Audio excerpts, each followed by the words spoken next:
Tiny, tiny blue, where are you? We need insight from you now. Paranormal's what you do. Tiny blue, it's supernatural detecting time now. Hey, hi, hello there, and welcome to the first Paranthropology Ph.D. class video. Wahahaha. This poor thing. Poor mini gritty. All right, boys and ghouls. Welcome to my video about my experiences at the IMHS getting my Paranthropology PhD. And before we get too far into the video, I would like to say thank you to everyone who went and enabled me by funding the GoFundMe that allowed me to go here at the illustrious IMHS to get my Paranthropology PhD. Yay! Thank you all very much. What I hope to accomplish with these videos is to give you an overview of my experiences with these classes, because as you all know, I am soon to be Dr. Tiny Blue Anthropologist, and I figure as part of my PhD classes, I should be able to critically review the classes that I am going through. Now, by the time you see this particular video, this first video, I will have completed my bachelor's in Paranthropology. And let me tell you, it has been a thing. It has been a thing. Now, keep in mind, if you will, I already have an actual bachelor's in anthropology. So that is a thing that actually exists in the real world. So apparently does my Paranthropology bachelor's. So this is an interesting duality for me to have in this current day and age. As I stated before, during the proposal videos, I am going to try to post these videos both on the main channel, where you're hopefully watching it right now, and also on the Paranormal Anthropology channel. Both of them are on YouTube. Also, you may be watching these on Patreon, where they will be commercial free. For those of you who donated to the GoFundMe, you will have access to these commercial free. Otherwise, they probably have commercials in them because they're on YouTube. Now, I'm sure as we go through these videos, the format might end up changing a little bit here or there. I have a few classes to get through. The first 5 classes of the Paranthropology PhD are considered the bachelor classes. So let's just jump in, and as we do so often, let's just jump right on in.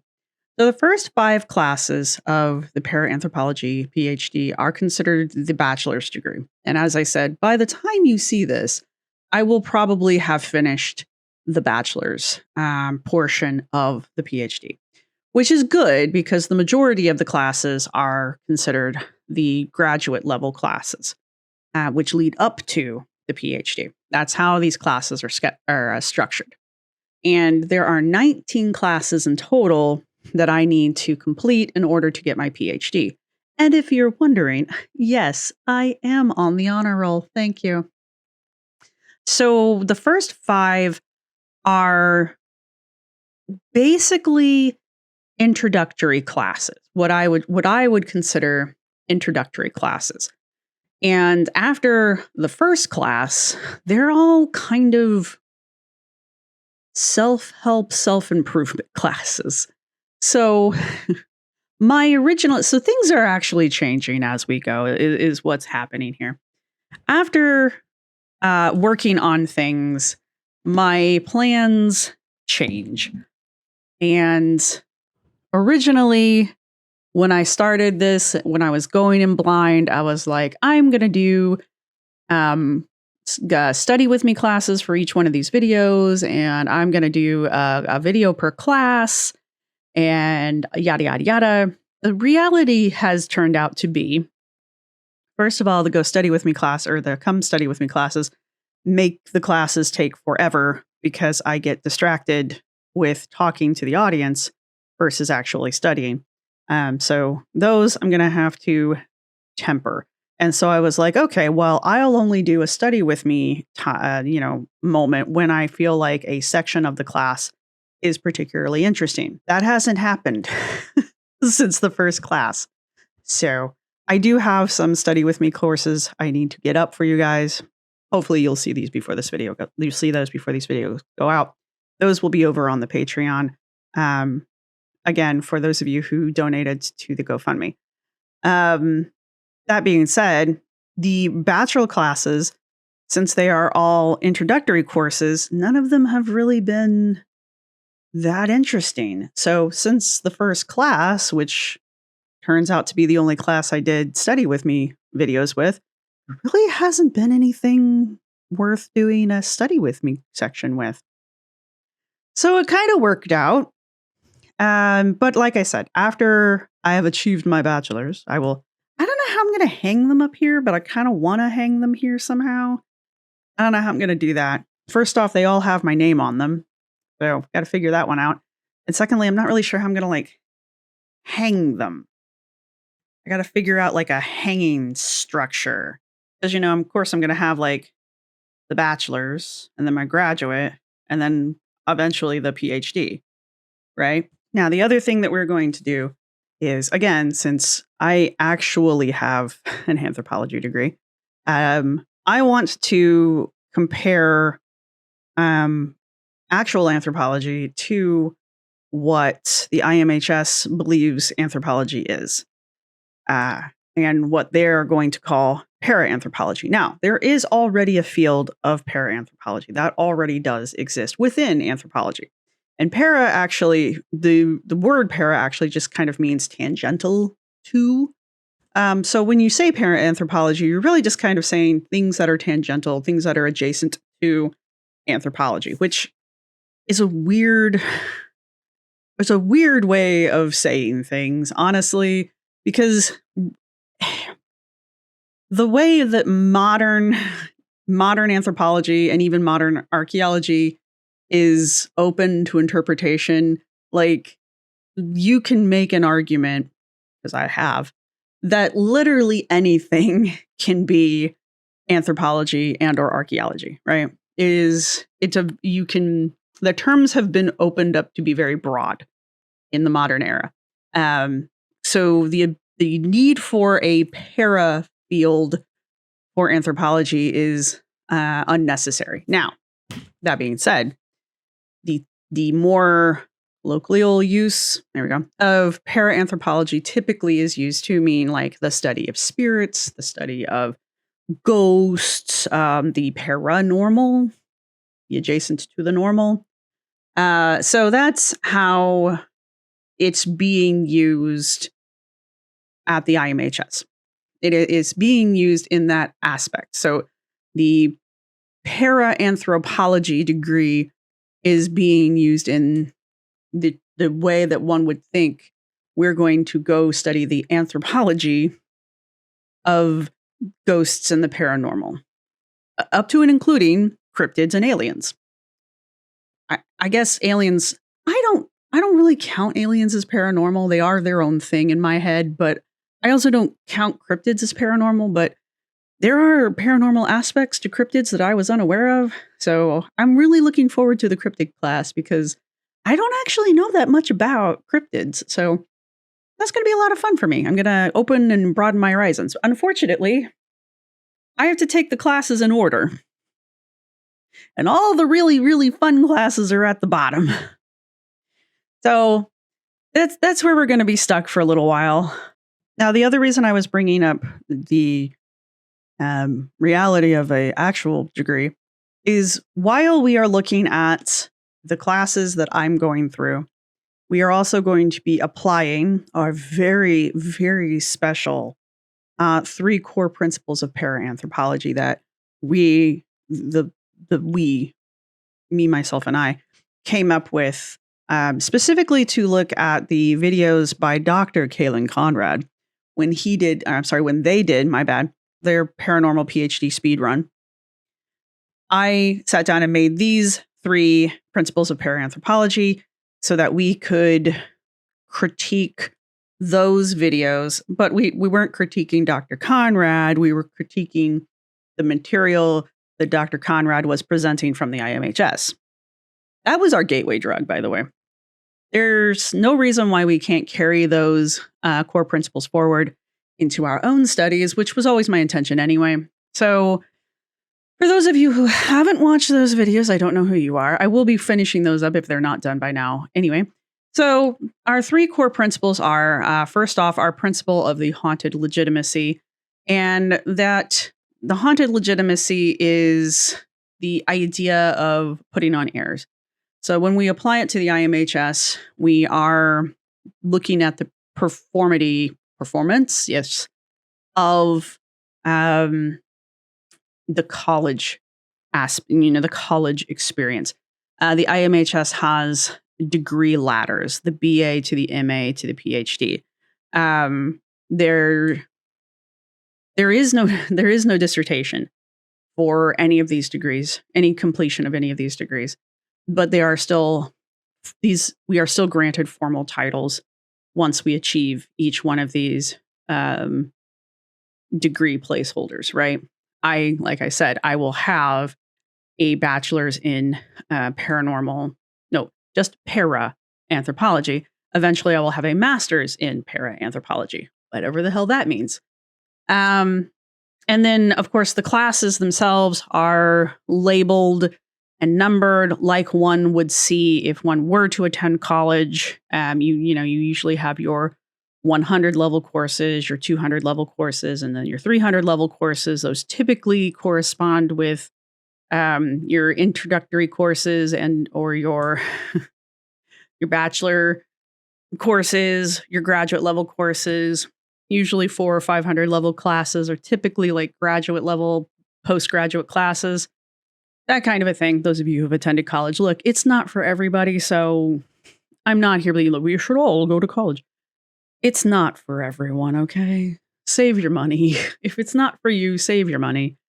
But anyway, the IMHS performs the pageantry of the college experience through the degree ladders, through titling the classes, through numbering the classes, and that way we'll talk about that when I start talking about the my first class here. It also tries to produce an emotional legitimacy through constantly repeating to the student the validation of your degrees and eventually your certifications. Thank you. Yep, I can do that. Because the IMHS is not accredited. And that is a very important detail when it comes to all of these wonderful degrees I'm going to be getting in the next couple months, because that's the other catch. I will not be able to complete this in a month because I am not allowed to do that. They've restructured the way that the classes are doled out, and you can't speed run them anymore. Damn it. So anyway, I'm doing them as fast as I am allowed to do them is what's happening. Accreditation is actually pretty important for the majority of degrees that I am aware of. As far as anthropology and the 4 branches of anthropology, which is cultural, physical, linguistics, and archaeology, accreditation is very important. You mostly can't use your degree unless you have gone to unaccredited college. I don't know anybody who has a degree from an unaccredited college who I don't think I've ever worked with anybody who didn't have a degree from an accredited college. Let me put it that way. And I certainly know that if your PhD is not from an accredited college, you're not using the PhD. You can call yourself doctor all you want. Nothing's stopping me from calling myself doctor right now. Dr. Phil does it. So, there's no law stopping me from calling myself doctor. Except I don't have a PhD. Not yet. Not yet. Oh, shit. I can't wait to run into some people I've used to work with and be like, actually, and they're going to be like, really? When? And I'll be like, oh man, let me tell you a story. And then they'll be like, can we just never mention this again? And I'll be like, yeah, it's fine. Anyway, accreditation. So the IMHS is not accredited. And they do have a disclaimer about that. So they're not hiding the fact that they are not accredited. And that is actually refreshing. However, they hand wave that away. And they hand wave that away and just kind of reinforce to the student that it's not that big of a deal. If you feel like you're a real PhD or whatever, that's validation enough.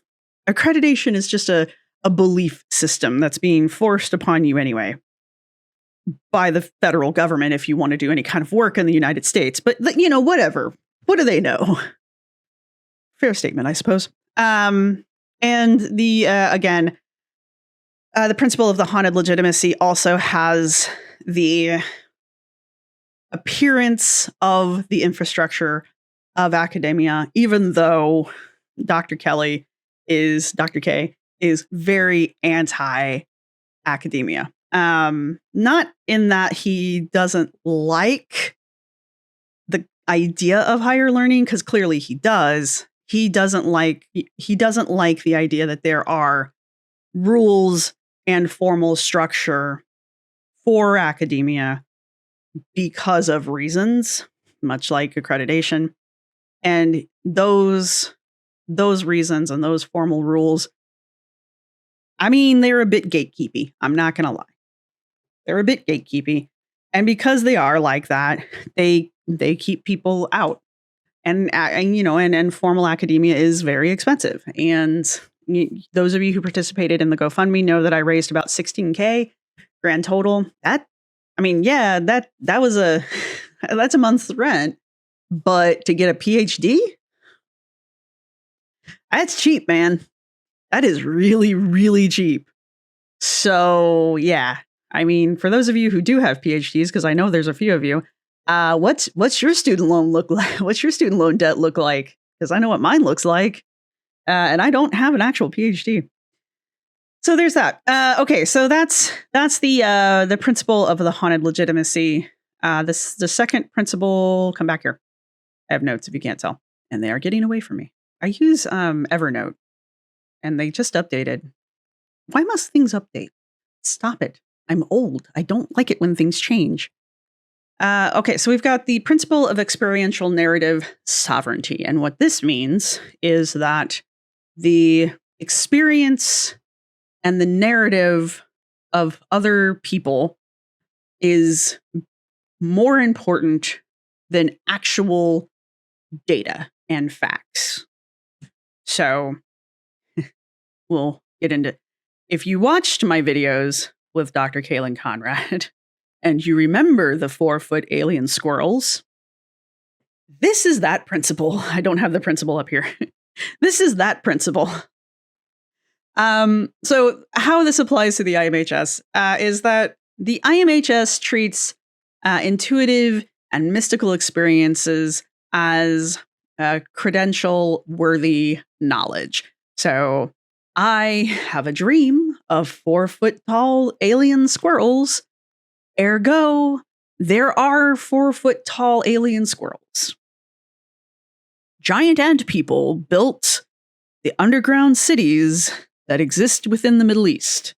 There are underground cities in the Middle East. They were not built by giant ant people.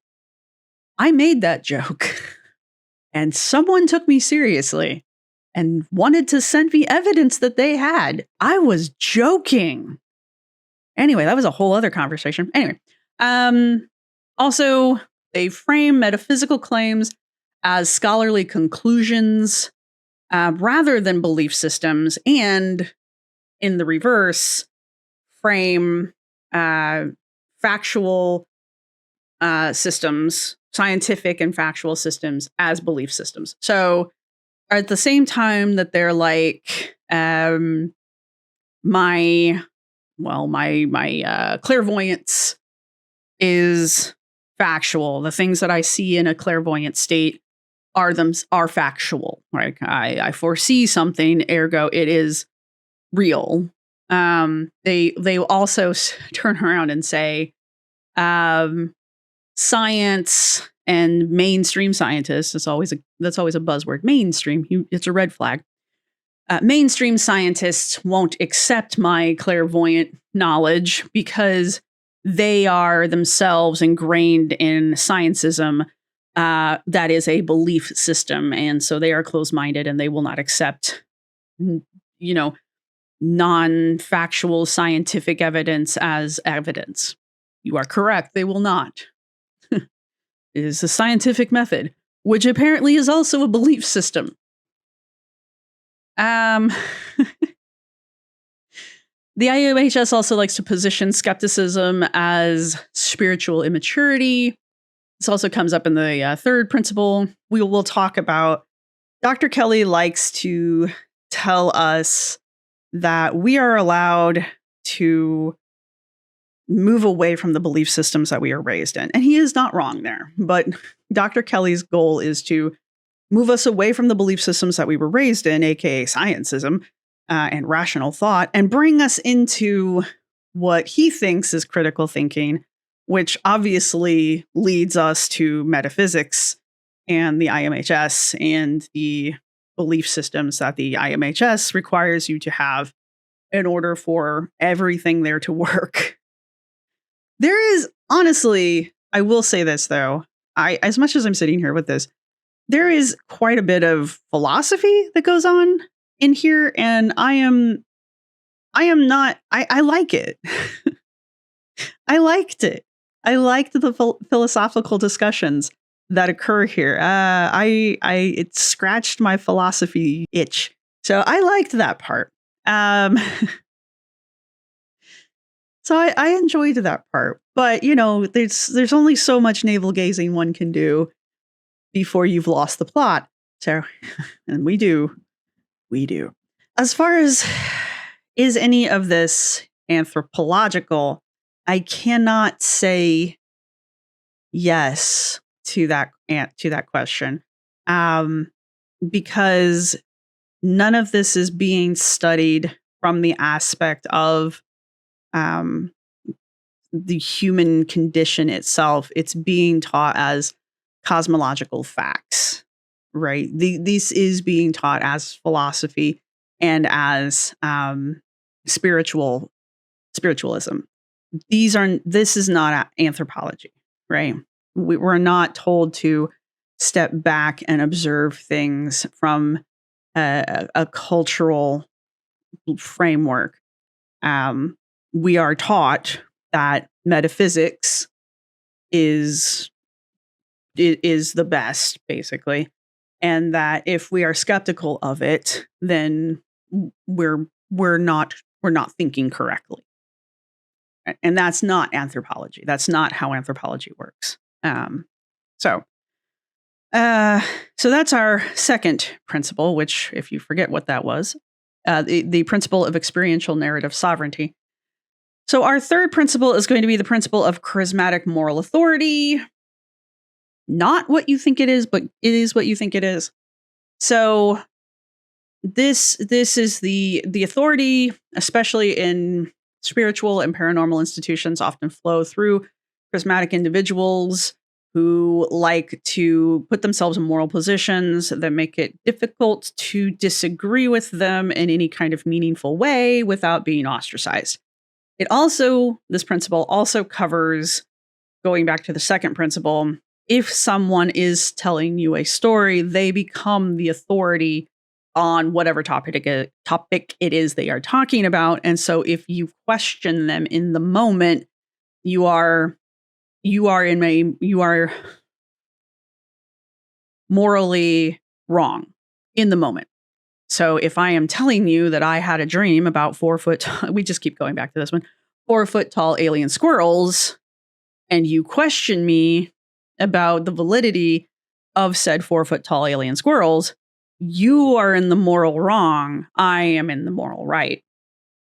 That's what this principle is doing here. And it applies to the IMHS in that there is a lot of authority that is established inside the IMHS, and a lot of that authority is established through trust me, bro. And that includes all of the degrees up to and including the doctorate degree and the credentials that I will be receiving as I move through the classes. And again, as I've said a few times here, there's several classes that I will be taking that are counseling style classes, or at least they have names built around counseling. And those classes have a counseling sounding certification around them. And that makes me uncomfortable because I don't want that kind of a certification. And much like Kalen Conrad came to the conclusion of, put a few more of those sounds in there, at the end of their speed run, I can see how people might take that and potentially abuse it, right? Potentially use it in non-ethical ways. Now, Conrad in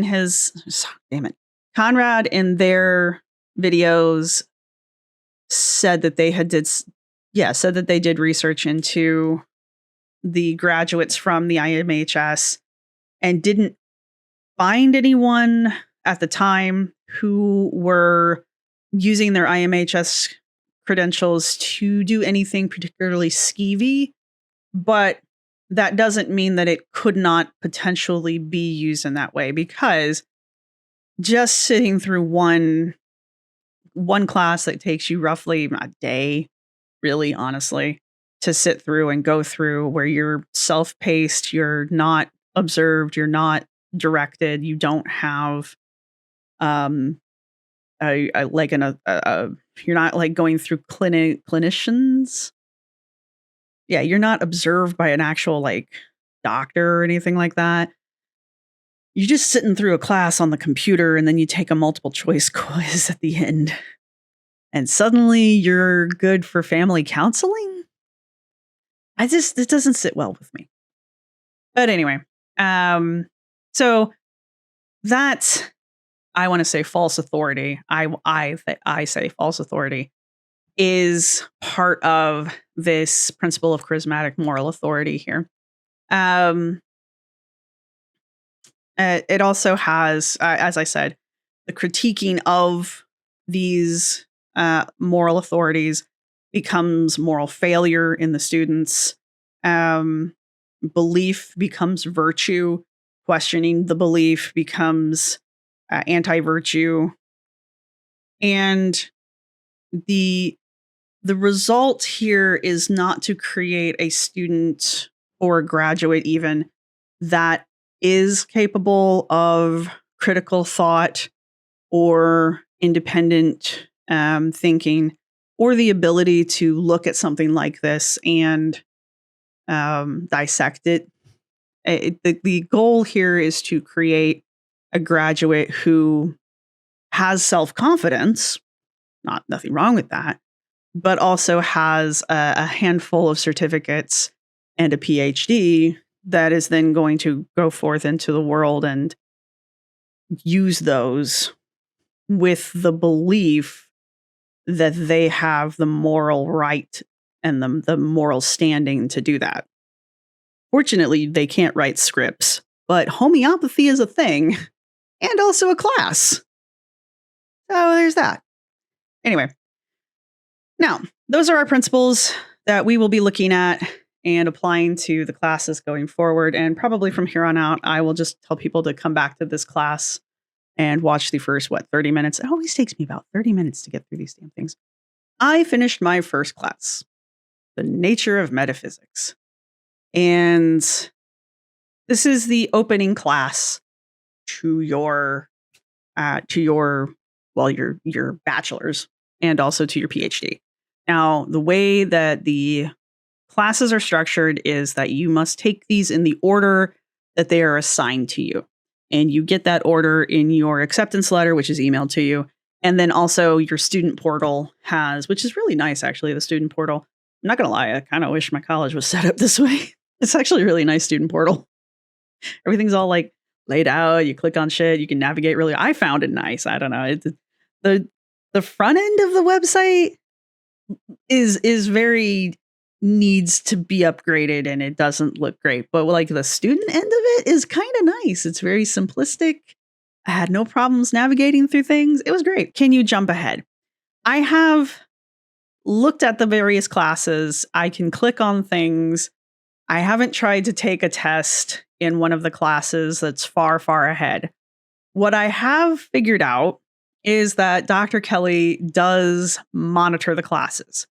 I don't think he is like hawkishly watching my every move, but I do think he has some kind of alert system set up so that if I were to try to jump ahead, that, you know, if I were to take the test for the parascience class, which I would much rather do that class right now than any of these, it would alert him that I have taken that and I have completed that. And that would, I think that would alert him within the system. And so he would be like, well, I see that you've taken the test and I see you took the quiz, but these other 10 courses, you haven't even looked at these other 10 courses. So, you know, he has a way of keeping track of us that way. Right. So there is a way for him to keep track of us in the system. And I say Dr. Kelly because I think grand total, there are, to my knowledge, there might be more, but to my knowledge, there's only 3 instructors. There's Dr. Kelly, I think his son, and a woman, but they're all doctors. Go figure. It's so easy to get. Why not? You too could be a doctor. At the end of a few months, you too could be a doctor. This is the nature of metaphysics, which actually, honestly, taking this class first is not the worst idea, because the nature of metaphysics, this is where we, the student, learn how the IMHS is defining metaphysics and how we are going to be using the concept and the term metaphysics going forward. Because I'm not saying that the IMHS is using some completely off the wall definition of metaphysics. They do have their own way of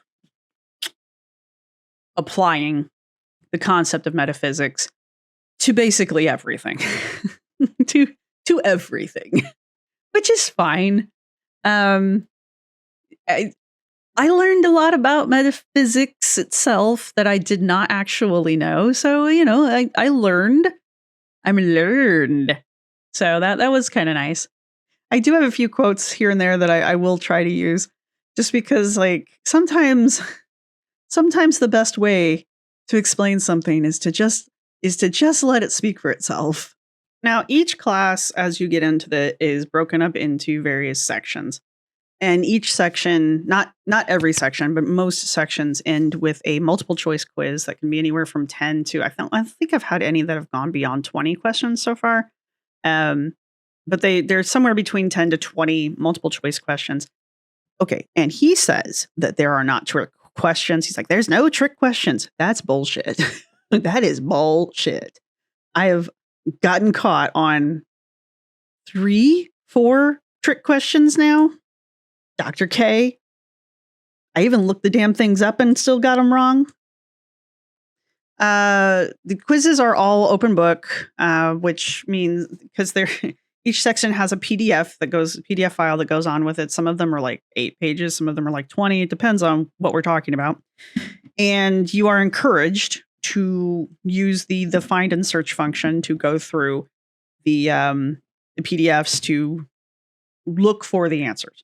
It's not that simple. Like you can just take one of the quizzes and just hunt and peck for the answer. It does make it more difficult to take the quiz. I will say that, because there was one where I was just like, what if I just try it?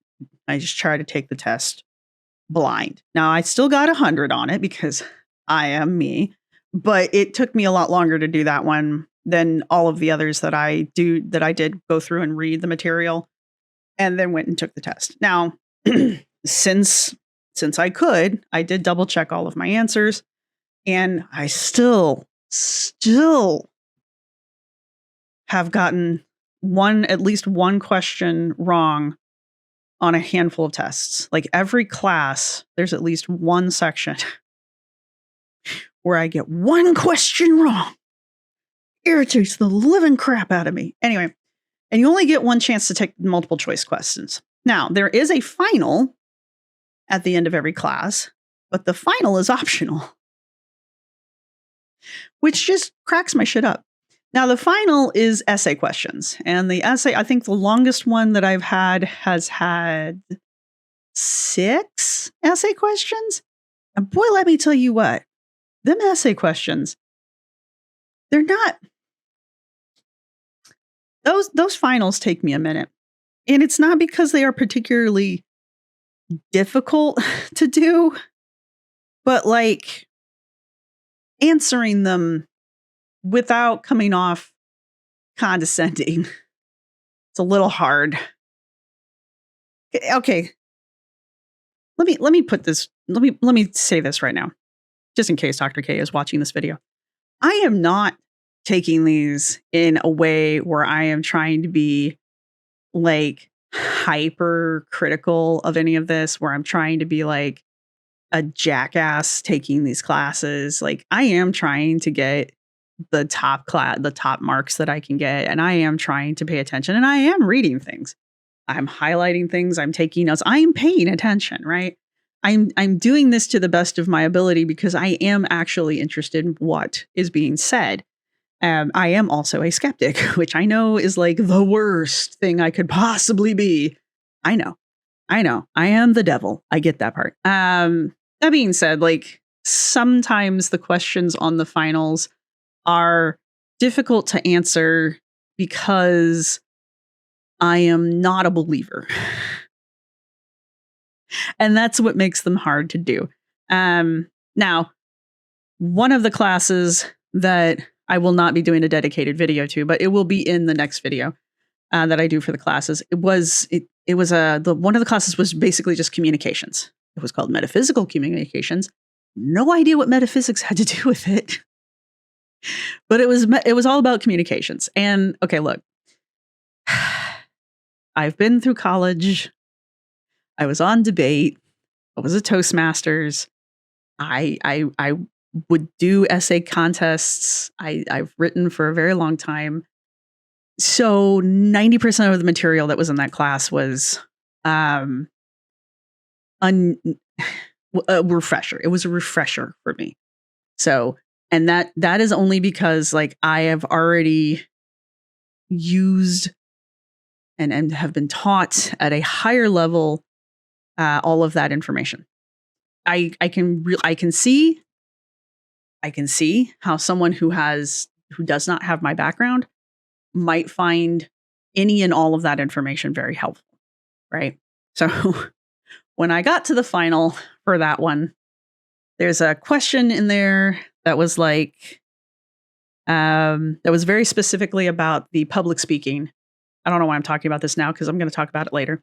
But anyway, it was about the public speaking section, and it was like, what are something like 3 to 5 things from the public speaking section that you're going to take forward with you into your life. And I'm like, how do I answer this one?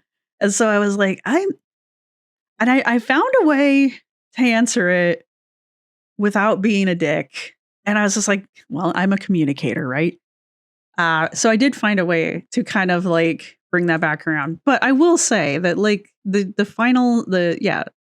finals are challenging in that aspect, which is probably good. It's probably good for me to learn how to answer these questions in a way that is not condescending, right? Because the goal here is not to be condescending. It really isn't. But I'll tell you what, some of those questions, the final question on the final usually is, how is this class going? How is this class important to your PhD, to your overall PhD? And there's been a couple of classes now where I'm like, I don't fucking know, man. Because I have to take it. That's why. Because you're making me take it. That's why. Ah, shit. I hated those questions in regular college too. They would always ask you that. How is this course going to help you with your career goals in the future? You made me take it. I don't know. I don't want to be here. How is it helping me? Because you made me be here. That's how. I'm learning how to do things I don't want to do. So the nature of metaphysics. I will give Dr. K this. He is determined to make metaphysics and the IMHS sound like it is grounded and rational, and that everything that we are going to be learning is practical and scientifically based. He is definitely trying to come from that angle. And I think in my heart of hearts that he does believe these things about the material as he's presenting it, which is different than how you normally see metaphysics presented to you. It's a lot of times presented in a very woo-woo-y, oh, you can feel the auras kind of a way of doing things, very like super spiritualistic, just completely bonkers kind of a way of doing things. Does that mean that Dr. K doesn't believe in those things? No, he does. He's just determined that there are rational and scientific ways of explaining all of that. So, therefore, this is rational and scientific.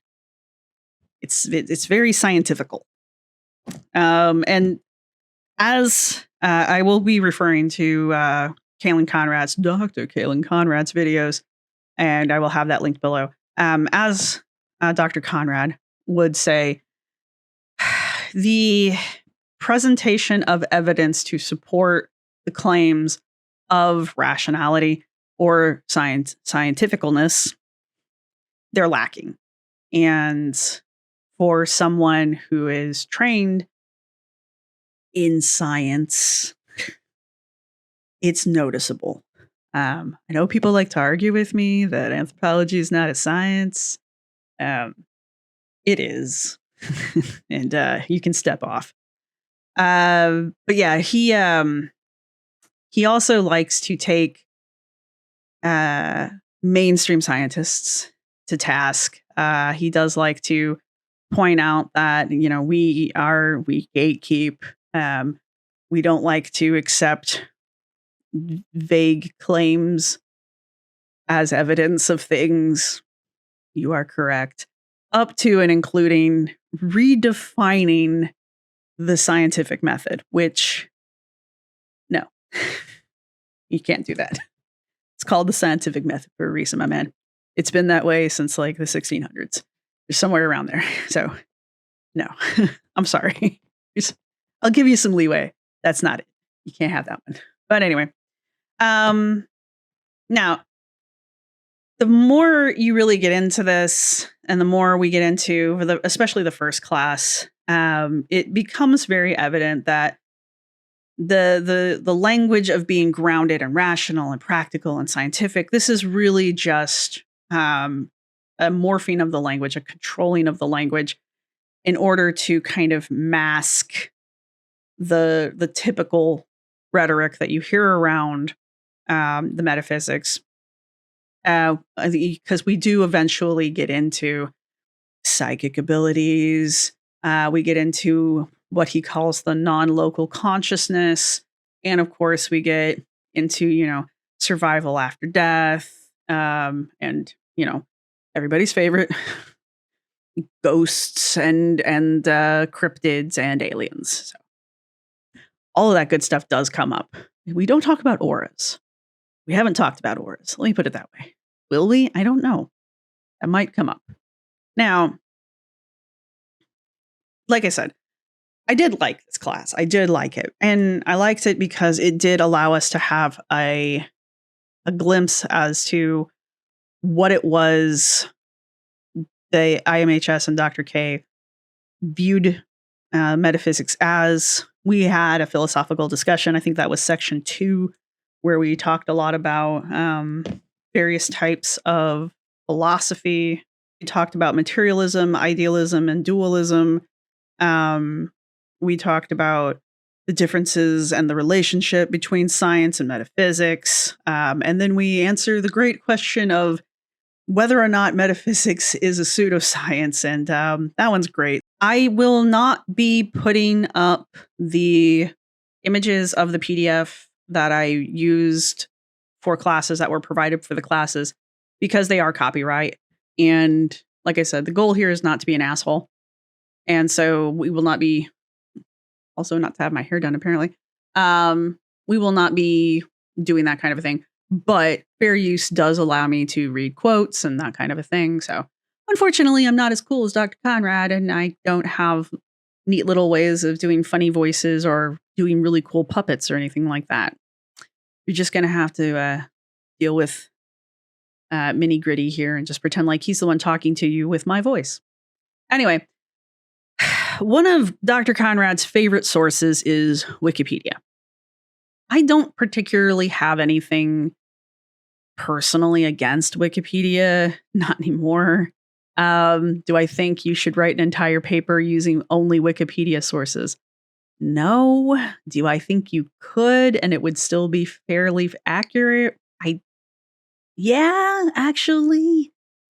I think Wikipedia is a great place to start looking for sources because a lot of Wikipedia pages these days are curated and they do typically have a lot of good resources to start looking at. The thing is, it's still the internet. It's still Wikipedia. It's like asking AI questions. It's still AI. You still have to double check these things. Now, all of that being said, mostly we're just looking for definitions, so we can let it slide. But I do want to point out that there's a lot of stuff throughout these pages or throughout these PDFs that, I guess I could just say throughout the material, that are quoted from Wikipedia, which makes this even funnier in a weird way. We have a section in segment 2, which is just titled, "Is Metaphysics Pseudoscience?" And he says, as a result, science is quick to denounce a number of disciplines as, quote, pseudoscience or non-scientific. Pseudoscience basically refers to anything that might appear to be scientific but has no scientific basis or is not reproducible using the scientific method. Source, Wikipedia. He is not wrong. That is the nitty-gritty definition of pseudoscience. The next paragraph says, among the fields that science considers to be pseudoscience are astrology, cryptozoology, psychokinesis, that's a field, ESP, ufology, which we will be studying, parapsychology, I don't think that's something we'll be studying, psychology, and psychoanalysis, that one I don't know. Chiropractic, yes. Alternative healing, homeopathy, again, something we could study. Hypnosis, something we will be studying. Crystal and faith healing, anything religious. Religion is not science. Ergo, it cannot be pseudoscience. Science cannot prove religion. Religion is not science. This is not a difficult concept. I don't understand why people have problems with it. This is ridiculous. You can't prove God. Ergo, it is not science. It's not hard, people. Anyway, where were we? The polygraph and many others. Wikipedia list of topics characterized as pseudoscience. Now, the reason he has this list here is because cryptozoology, psychokinesis, I think ESP would follow, ufology, parapsychology. I don't know, no, not the psychology. Sorry. Alternative healing, homeopathy, hypnosis. These are all things that the IMHS touches on class-wise. It gets better. Hang on. I got to dig these out. Hang on. Okay. So we're in the next paragraph again. So he continues on to say, no, we're not using sources anymore. He continues on to say, it is easy to see the metaphysical nature of the foregoing fields, and this begs the question, are these and other fields truly pseudoscience? Well, using science's definition of the term, yes. Case closed. Don't know what to tell you. I still don't understand why psychology or anything religious is on that list. But, all right, so he continues on and says, however, science is simply one belief system among many. It's not. And contrary to popular belief, science itself is not God and often has double standards. You are correct. Science is not God. I can't prove God. I can prove science. Anyway, now for his double standards. For example, science is quick to discredit the mind's demonstrable ability for psychic phenomena, while at the same time theorizing and inferring that some unseeable, undetectable, unmeasurable, and atomless stuff known as dark matter and dark energy exist, making up an astounding 95% of the universe. I'm sorry. We do have Wikipedia, dark matter. Sometimes what science accepts has more to do with what is currently fashionable than what may or may not make rational sense. Now, he is incorrect here. And the reason why he is incorrect here is because dark matter is detectable and measurable. We cannot, and it is it itself is not, like I can't see dark matter. But the trick with dark matter is we can see the effects that dark matter is having on the objects that it is around. I'm very, very much simplifying this. I am not an astronomer. Is that who studies this stuff? Yeah. I'm not an astrophysicist. Okay. I'm not Neil deGrasse Tyson. But dark matter is it does exist, and we know it is there because we can see the effect that dark matter has on the objects and the celestial bodies around it. It distorts things. It causes distortions. It absorbs and reflects light differently. We can look this up and I can read it off to you, but trust me, go to Wikipedia and look it up. So we can measure the effects that dark matter has on objects around it. And that's how we know that dark matter is there. Now, why we call it dark matter, I don't know, man. Why do they call half the shit in the universe what they call it? I don't know. But yeah, that kind of is like, ooh, a cool name. I don't know if it makes up 95% of the universe. I think I checked that one, and that's not an accurate number either. So, and then we come to the concept of dark energy. Dark energy is a catch-all term. Dark energy is the idea that there is something that is causing things to occur in the universe, but it could be any number of things, or it could be several things that are all happening at the same time. It's like a placeholder concept, the dark energy. So it's not dark energy is itself a thing. It's dark energy is a concept. And again, why do we call it what we call it? Because I don't know. I don't know. Why do we call it non-local consciousness? I know why we do that. Never mind. That one makes sense. But that being the point, he is not aware of the comparisons that he is making and that the comparisons that he is making are not apples to apples, right? They're not even apples to pineapples, where they both have this word apple in them, right? So he wants to compare the idea that the mind can demonstrate psychic phenomena, but he wants to compare that to dark matter and dark energy. The major difference is there is no demonstrative abilities or demonstrative evidence of the mind's psychic abilities. As a matter of fact, any time that we have tried to study or reproduce, those things that have to happen for something to not be pseudoscience, these psychic abilities of the mind, it fails. It cannot be reproduced in any kind of situation where it can be studied or measured. Dark matter, on the other hand, can be observed and it can be measured. And we do know that it's there. It's a shadow in between objects in space. We can see that it is affecting things around it. So we know it's there. It's not the magical teapot orbiting the sun.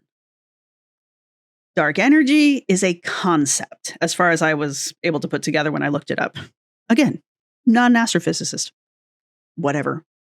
But he's trying to compare a real thing and the concept of something, or many things. It's a catch-all. It's a concept It's a catch-all concept.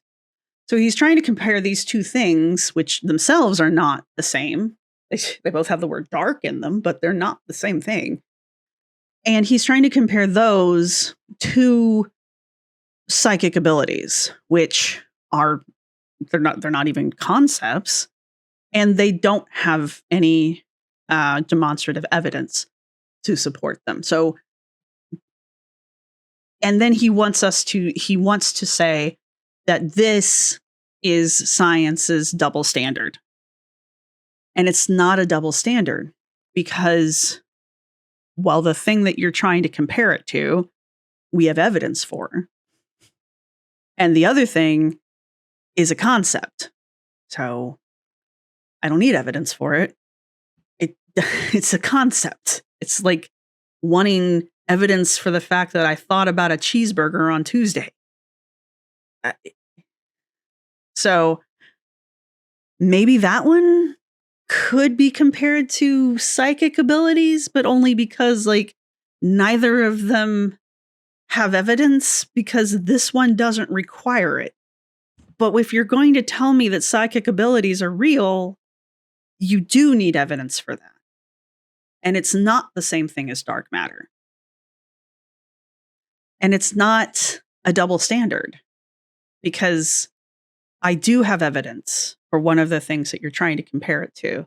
The other thing doesn't require it because it's not a thing, and your psychic abilities don't have evidence. They can't be reproduced. They don't hold up when are applied to the scientific method, or when the scientific method is applied to them. So, yes, they're pseudoscience.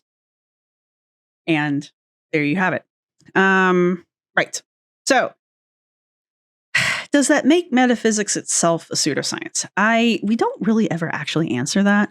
The problem is because we being the IMHS at this point, since we group into metaphysics, the UFOlogy, the psychic kinesis, the cryptozoology, the astrology. I don't think we do astrology.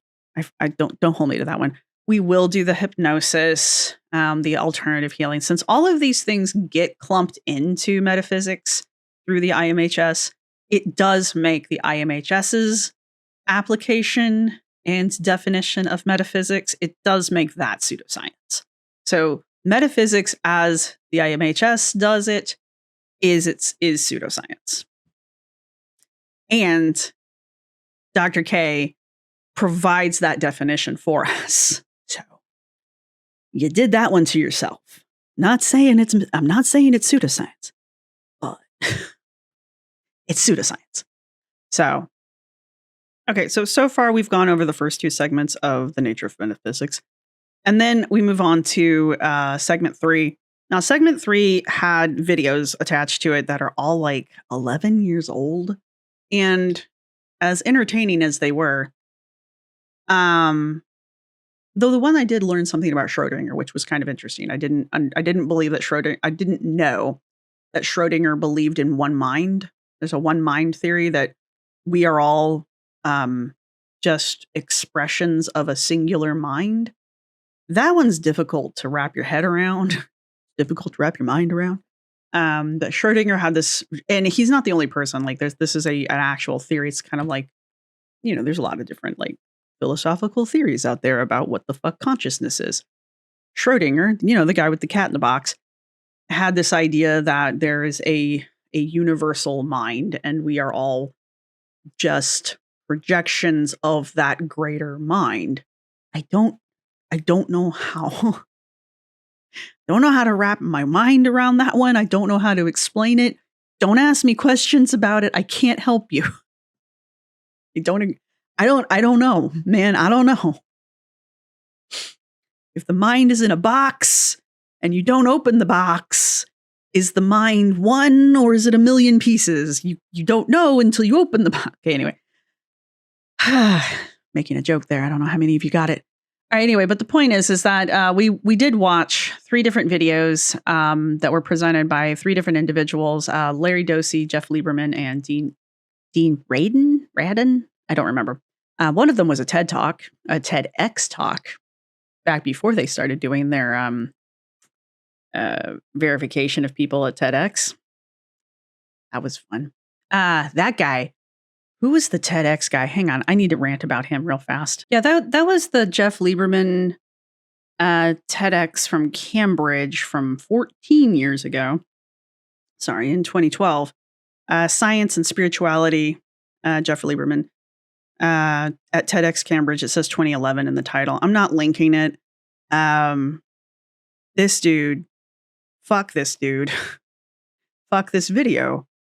I was fine until I think I was roughly halfway through the video. I don't know. Again, I'm not linking it and I'm not recommending you go watch it. This guy, his whole premise was this very wealthy white dude who clearly has all of his wants and needs taken care of, probably by some woman, his wife and or his mother.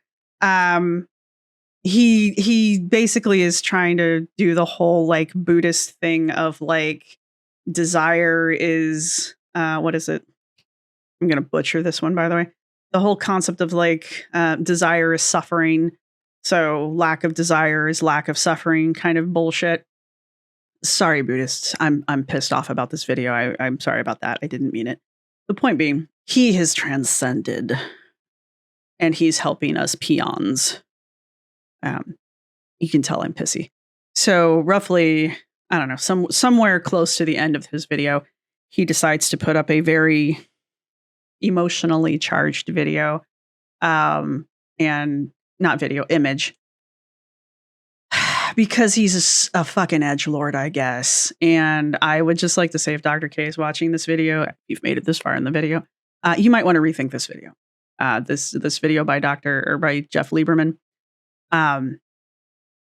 People who use imagery like that in things like their fucking TED Talks or for any reason, I'm sorry, you're a piece of shit. I'm sorry. You can get your point across without showing imagery of people removing themselves from the living plane. If you can't get your message across without doing that, maybe rethink your message. I was already not on the same page with Jeff Lieberman. I was already like, well, okay. I mean, I get what you're saying because I've heard Buddhism. I've heard this philosophy before. I mean, most people have by this point. So I was like, yeah, okay, I get what you're talking about. And I can clearly tell that you suffer. So And I was like, yeah, okay, sure, whatever, man. Whatever. And then that image pops up because he's a fucking edgelord. And I was just instantaneously livid. And I am done now. So yeah, Dr. K, you might want to consider removing that video from your repertoire, because if Jeff Lieberman can't get his message across without using imagery like that in his fucking whatever talk, his message is shit. I don't care. All right. So anyway, so that's segment 3, was just watching these 3 videos. Now, the whole point of not my angry rant, the whole point of these videos by Larry Dorsey, Jeff Lieberman, and Dean Radin, again, still sorry, is all of them. I don't know about Jeff Lieberman. I think it says he's an MIT trained artist. I didn't even know they trained artists at MIT. So more reasons I don't like that guy. But Larry Dorsey and Dean Radin are both actual scientists. One of them, I think Larry Dorsey's a well-respected medical doctor, actually. Dean Radin, I don't know him very well, but he's a scientist of some variety. Now, the reason that they are being used in section 3 of our nature of metaphysics is because Dr. K is appealing to authority. This is an appeal to authority, a logical fallacy, if one will. Where he is appealing to authority using these 3 gentlemen, going, see, look, these 2 guys who have Ph.D. after their names and who have worked in their fields of science and medicine for umpteen bajillion years, one of them, they believe in supernatural stuff, right? Supernaturally sounding things, right? Dean Radin's video is a little weird. Not a bad way. I just weird as in I don't know what he was trying to get at. I don't know if I understood the point of it, but it was also very brief. It was only like 3.5 minutes, thankfully. But like I don't really know if I understood what he was talking about. The Larry Dorsey one was the longest. It was like 30 minutes long. You didn't really need to watch all 30 minutes of it, but that is the one where I learned about Schrodinger. So that one was kind of sort of worth it. Now, that's also the one where we learn about the non-local consciousness and the idea that the mind right. So that the consciousness is separate from the mind. When the mind is part of this. But my consciousness is like mini gritty. Mini gritty is where my consciousness lives. Sure. And this is just remotely piloted by my consciousness, which exists outside of me. My body, if you get that joke. It's the concept of the non-local consciousness is it's what Dr. K uses to explain near-death experiences and life after death, which is basically what segment 4 is mostly about. So this is a nice little segue into that. We got quizzed over segment 1, 2, and 4, but the segment 3 was part of the final. So we got questioned about section 3 inside the final. Now, segment 4 is where Dr. K really kind of comes down on fringe groups within metaphysics. Really, he's establishing where he stands, that, fringe groups have unfortunately given metaphysics a bad name. It's a way that Dr. K is separating the IMHS from fringe groups. And it's a way of him establishing that the IMHS and their version of metaphysics is not pseudoscience. Now, remember all the way back at the top, I said that, he is presenting both the IMHS and metaphysics as being grounded and rational and practical and scientific, right? So he has to separate his version of metaphysics from fringe groups, right? And he, again, reinforces that there is a rational basis for the things that he's going to teach us. And of course, there is evidence for these things. Somewhere you will eventually see them.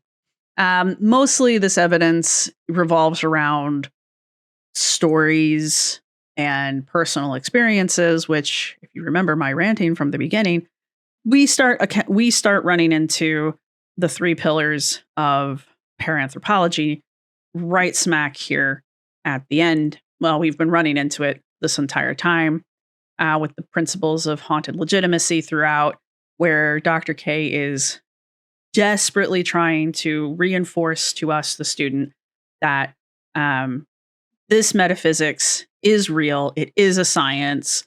What we are learning is legitimate. I mean, we're not learning illegitimate things. We're learning his version of things, right? But he is putting the trappings of authority and formal structure onto metaphysics and what we're learning. And there's a section here I'll read in a minute about whether or not our degree that we are working on here is a real degree or not. Okay. I'll read that section and then I will have my moment and then we will talk about it and it will be fine. However, that is, that is his attempt at the haunted legitimacy. And then the furthering of the haunted legitimacy is, he is Dr. Kelly, right? And his Ph.D. comes from the IMHS. He did not get his Ph.D. from an accredited college either. If it's good enough for the IMHS, it's good enough for me, right? But there's also the idea throughout, he reiterates throughout this entire course that, there's going to be other professional credibilities that we're going to be obtaining. He has this great line in here. He argues that a PhD adds professional credibility and even asks whether you would rather have a CPI, a certified paranormal investigator, conduct a paranormal investigation, or would you rather have a PhD conduct a paranormal investigation? The irony of that statement is, in getting my PhD, I will also obtain my CPI. So, why not both? This is haunted legitimacy. It is lending emotional power to academics, to the academic form of legitimacy by saying, well, your paranormal investigation will be better if you have a PhD in paranormal investigation versus someone who's merely certified in paranormal investigation. So I'm guessing there are other ways to get a certificate in paranormal investigation. There's probably other ways to get a PhD in paranormal investigation. This is just the one I'm aware of because this is the one that I saw Dr. Conrad do a video on. Segment 4 is also where we start running into things like I said, life after death and, how of course that's true. There's so much evidence for it because people have stories about it. Yep. So again, we're going into the experiential narrative sovereignty. Throughout this course, we talk about the internal meaning of things and our self experiences as well, because from this point forward, our classes are about self-development, which is fun, but I don't understand what it has to do with my PhD. Anyway, he does say that metaphysics will not only enrich my life, but it will allow me to enrich the lives of others. And he does that whole thing of you can't help others until you help yourself kind of a thing. And we're using metaphysics as a way to do that. And then we will embark upon another 4 classes of pretty much nothing but self-improvement, which I mean, cool, I guess, but I didn't sign up for self-improvement, damn it. I signed up for aliens, ghosts, and cryptids and how that has to do with anthropology. But yeah, throughout these things, he is not only priming us to accept stories and other people's narratives as prime evidence, but also to effectively trust our own experiences over science and over facts, because clearly whatever we're experiencing is more valid than anything science can provide to us, right? And then we have characteristic moral authority, where, again, Kelly not only positions himself as the instructor because he is the author of most of the classes. Now, one thing I have noticed is if you do the final, again, I mentioned that those are essay questions. And the purpose of doing the final is that if you did poorly, for whatever reason, on the multiple choice questions, you can't retake those tests. The final you can take twice. You can take the final voluntarily, and you will get graded on that, and it can help raise your course grade. So now I haven't gotten 100 yet because there's always that one in question. So I keep doing the final because I want to get as close to a perfect grade as I can. I was really shooting for valedictorian, but I don't think I'm going to make it. Sorry, guys. But yeah, so I've been doing the finals. A, I wanted to see what the questions were. And B, I don't know, man, why not? Why not? I mean, in for a penny, in for a pound, right? I wondered how those were going to be graded. Was it just going to be like, oh, you did them, congratulations? But no, there are, I finally figured out how to go in and look, but he does leave comments. They're not long comments. They're not like discussion comments, but he does grade them and he does leave little comments. And then so far he has liked most of my answers. So, I'm doing something right. And it has raised my overall class grades. So I'm on the honor roll. Don't get me wrong. I am an honor roll student. However, I'm not getting 100s. I think my grades are like at 98, something like that. It's not good enough. Where was I going with that? Oh, moral authority. So he is the teacher for most of the classes. He's the author for most of the classes, and he grades the majority of your tests. He's putting himself forward as the charismatic leader, which makes him the moral authority, right? And he really kind of does establish himself as the moral authority throughout this class, maybe, but not by, beating us over the head with, I am the moral authority, but he does really kind of lay out his ethics and his morals throughout this initial class, and he will continue to do so. So don't you worry questioning any of that. He says it's good to question these things, but it's good to question these things, but only if you're going to come to the conclusion that he is correct. Because otherwise, you're just not fully developed yet. Yeah, he uses this language that he frames things in a way where he basically says something to the effect of like, doing things the way you were raised to do them is the same as just following orders. And if you can figure out what that means, I'm not explaining it to you because most of you can put two and two together.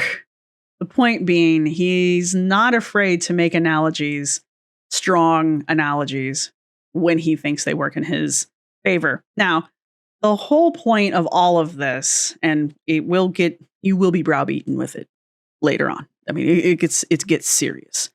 The whole point is that he's structuring disagreements to feel less like critical thinking and just debate, just healthy, good old fashioned debate, or just dispute. He's structuring that to feel less like that and more like a failure of courage, self-development, and overall reasoning. In a normal college situation, especially when you start getting into your higher degree classes, your professors encourage you to question things most of the time. good professors, let me put it that way. Good professors encourage you to question what they are teaching. Now, are you right? Maybe not. But unless you are challenging the material is not challenging you.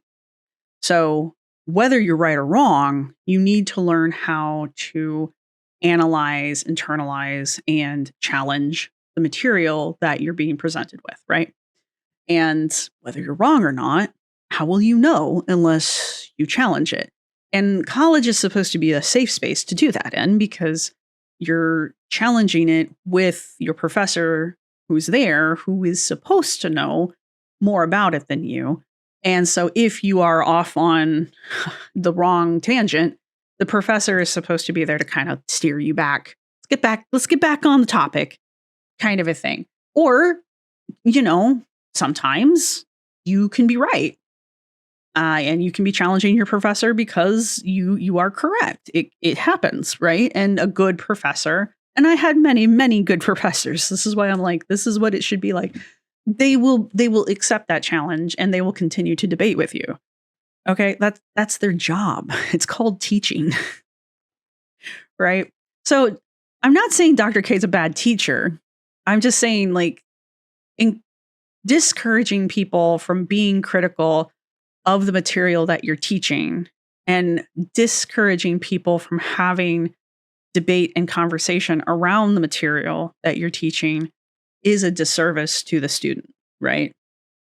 And couching it in a way that makes that questioning of the material seem like you are suggesting that the student is lacking courage, not developing, or lacking reasoning skills, that's a huge disservice to the student as well. So I did say I wanted to read, I'm going to wrap up here in a minute, but I did say I wanted to read a segment to you guys talking about the legitimacy of these degrees that we're going to be getting. People will rarely question or criticize your credentials, but if they do, you must have the proper mental attitude. First of all, responding to any such criticisms is pointless and futile in most cases. Just ignore it if you can, I suppose. My attitude towards such naysayers is that I couldn't care less of what others think, especially the skeptics and the detractors. You would do well in the LCU. Keep in mind the old saying, what you think of me is none of my business. What gives a person the authority and right to criticize a non-secular or non-accredited doctoral degree? Well, there are certain standards that have been laid out by the federal government of all places that are required, since we're talking about anthropology here, that are required to be met in order for you to be able to perform certain types of work within the United States. So, to answer your question, what gives the person the authority and the right to criticize a non-secular or non-accredited doctoral degree? The U.S. government, in this case. So, now, do I think... it would be kind of funny, though. Do I think I could take my Paranthropology master's degree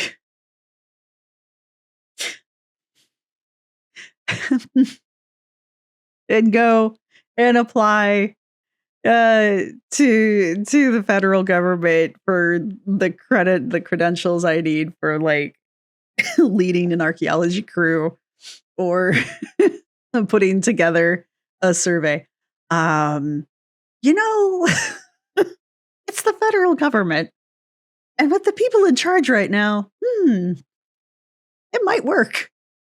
But point being, though, this is not an accredited degree. It doesn't come from an accredited college. So that right there negates actually my ability to do that. I can't. The degree will not be recognized. Full stop. So it doesn't matter, because it's not the right kind of degree in order for me to do that. So even though I technically have a anthropology adjacent degree, I can't use it in the same way that I could use my actual anthropology degree, which comes from an actual accredited college. Right? So it's a huge difference because you're theoretically selling me a degree in a field that has real world applications, but I can't do anything with it because all of those real world applications require accreditation for me to be able to do it. Anyway, where were we? What gives him or her the right to say that an accredited degree is better? I just explained that one. The answer is the same empty authority that one uses to say his or her religion is better than the other. I mean, the federal government does get involved in these arguments, and I don't believe that they should, but theoretically they don't. So we do not have, hypothetically, we do not have a federal religion.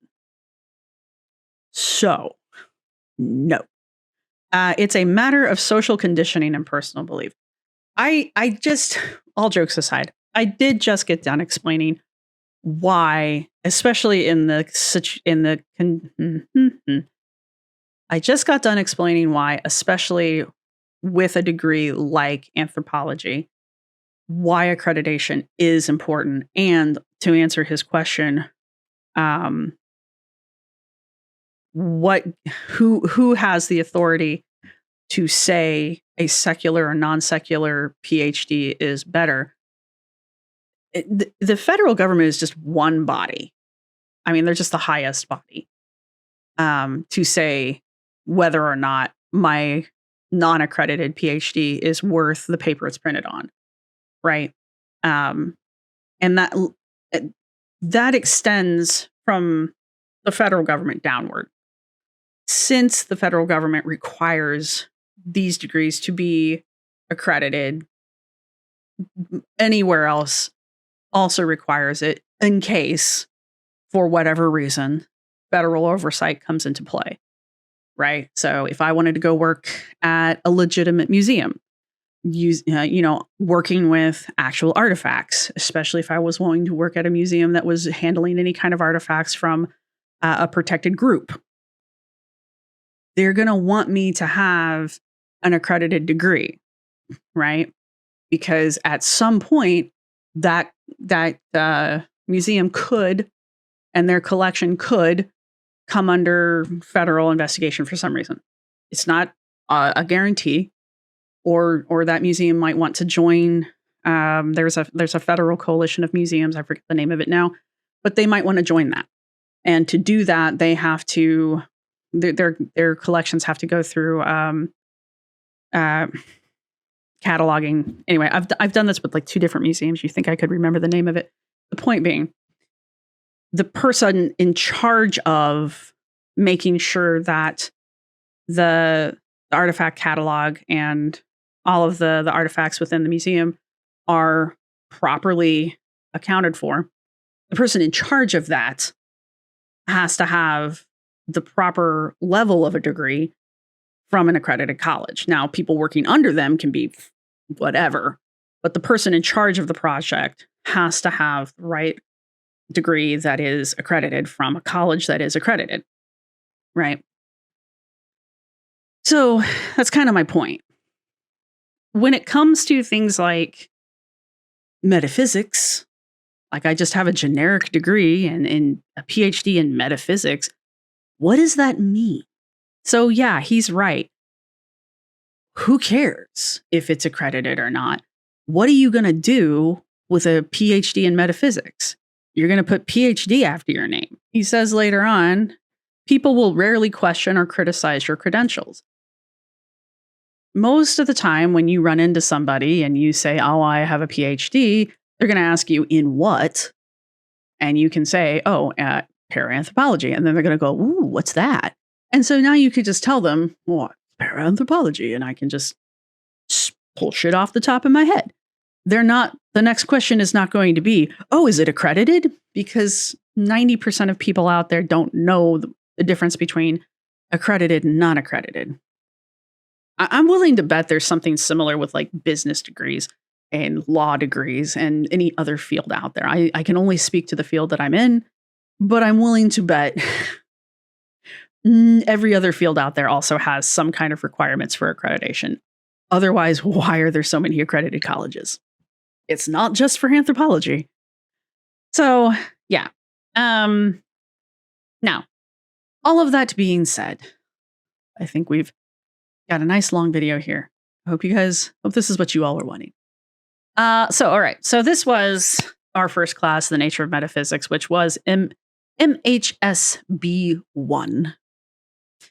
So the thing that really sticks out the most about this class is the establishing of what metaphysics is, and also that Dr. K is very much establishing his metaphysics, separating it from fringe paranormality, fringe metaphysics, and is grounding his metaphysics in rational thought, in what he believes is science, and he is trying to make it seem as professional and serious as possible.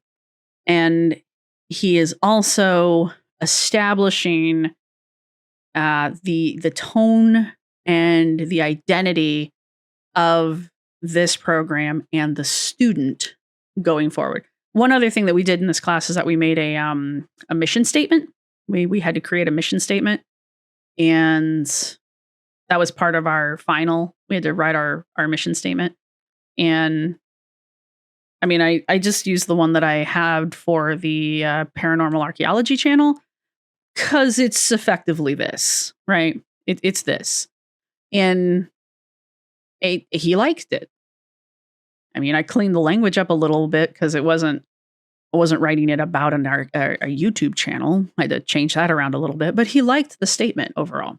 So, but this is the beginning of our personal development as individuals and as students at the IMHS. So, this class that was the purpose of this class, was to get us established as students in our personal development going forward, to establish what metaphysics is in the IMHS and what it's not, and also to establish authority within the degree program. This is not saying that Dr. K is putting himself up there like some kind of cult leader or something like that, because he's not. There really isn't anything culty about this. So I don't want people to walk away thinking that's what I'm trying to say here, because I know it can come off that way if you're not careful. I'm not saying that at all.